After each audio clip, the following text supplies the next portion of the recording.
It's Thursday evening.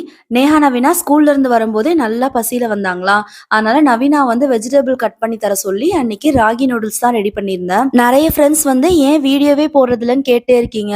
Long videos வந்து ஒரு 2, 3 எடுத்து வச்சுட்டு எனக்கு எடிட் பண்ண டைம் இல்லாம நான் போட முடியல. ஒர்க் வந்து கொஞ்சம் பிஸியாவே இருந்தது.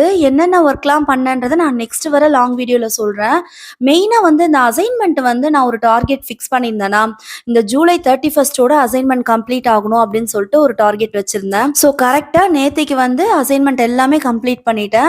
இனிமே வந்து ஷார்ட்ஸ் அப்லோட் பண்றதுக்கு ட்ரை பண்றேன். லாங் வீடியோ வந்து நெக்ஸ்ட் வீக் அப்லோட் பண்றதுக்கு கண்டிப்பா ட்ரை பண்றேன் ஃப்ரெண்ட்ஸ். நான் எப்பவுமே இந்த டேட்குள்ள இதை கம்ப்ளீட் பண்ணும் அப்படின்னு சொல்லிட்டு ஒரு டார்கெட் ஃபிக்ஸ் பண்ணிட்டேன்னா அந்த டேட்டுக்குள்ள நான் கண்டிப்பா கம்ப்ளீட் பண்ணிடுவேன். என்னை பொறுத்த வரைக்கும் லைஃப்ல பெரிய கோல்ஸ் ஃபிக்ஸ் பண்றதை விட இந்த குட்டி குட்டி கோல்ஸ் வந்து ஃபிக்ஸ் பண்றோம்ல, அது வந்து ரொம்பவே இம்பார்ட்டன்ட்.